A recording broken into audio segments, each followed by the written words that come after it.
Alright, yo. What's up, everybody? Tried to record this twice already. This is a little intro. Um, this is the first video I'm working on, just trying experimenting with things. Cause I think it's gonna be pretty enjoyable.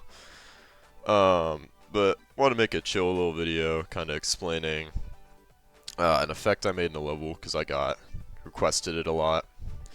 So what I'm gonna do right now is I'm gonna play the level. Um, and yeah, we'll just. I want to give like an example of what I was talking about because I realized I didn't really. I just kind of jumped in the editor. So yeah, I'm gonna mute my mic and I'm gonna play the level.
Alright, so yeah, sorry about the FPS kind of sucking there. My computer's not very good by any means. But yeah, I just want to do that and now get into the actual explanation of the effect. What's up? I'm gonna be making my first attempted recording at least. I'm not sure if this will actually go up or what. But I want to make not necessarily an effect tutorial, but more like how an effect works. Which I guess is gonna end up being a tutorial, but essentially I got a decent amount of questions on here asking how the effect was made. And I remember a while back, like 3, maybe 4 years ago at this point, I saw some Woolsey videos that were like this, just some kind of chilled out ones. I thought that might be fun to try to emulate, and maybe people learn how I create in my creating things. So I'm gonna grab a copy of this level, and I'll just like peel back the layers for it. So the first thing that like kind of want to notice is there's not very many objects. It's a 54-second level, and there's 6,300 objects, and when comparing that to most levels, that's not very much. Like we'll go into this one into open air because that's probably the best level that I've made, and it's not optimized by any means.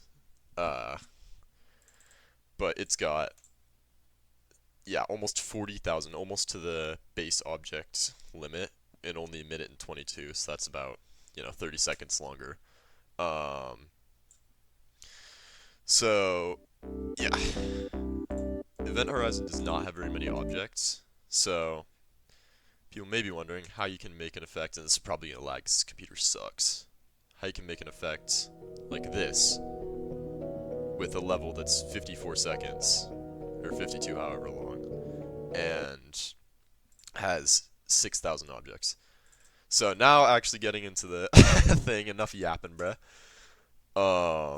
Basically how I did this is with the new 2.2 shader controls. So I take this and I put it onto B4 layer, and if we check background objects right here, these are all going to be on the B4 layer. So you take that, you make sure your shaders are applied to that, because if they're not applied like that, what it's going to do is going to apply the shader to everything. It's going to look like garbage. Yeah, actually that kind of looks cool, but it's unplayable. It's unplayable is the bottom line. So that's why you want to have that shader trigger there.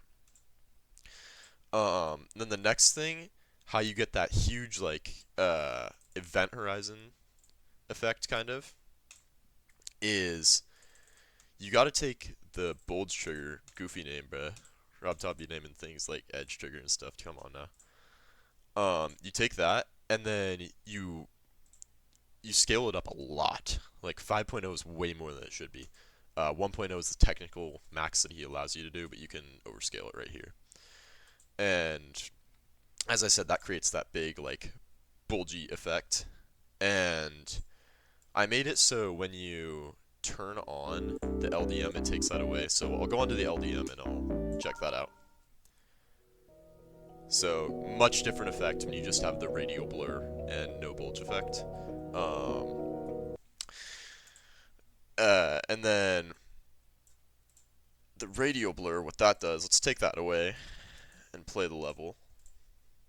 Oh, okay, that's why I did this on a copy, because I accidentally just deleted it.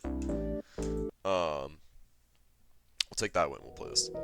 But it creates this, like, small effect instead of the huge overblown, like, wow, event horizon kind of effect. And yeah, that's basically just how you alter it and change it.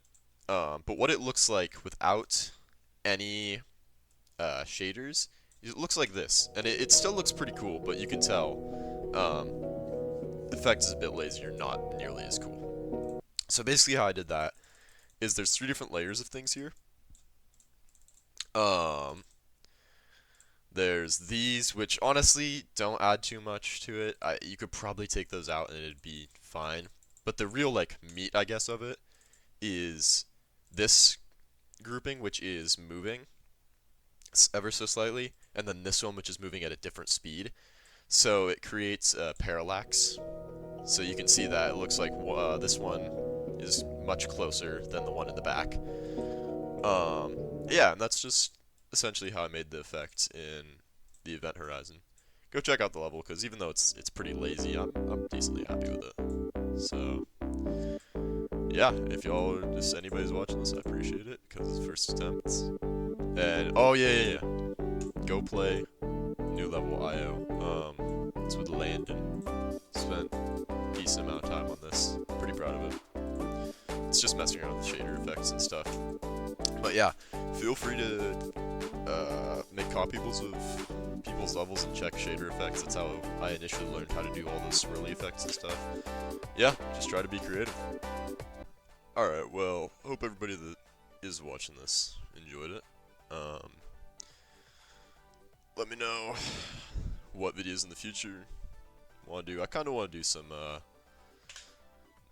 not necessarily level reviews, but because I think that's done to death, but just going through some levels and levels that I like and what I want to see in levels. But yeah, like it if you liked it, dislike it if you disliked it. Later, fellas. I don't know.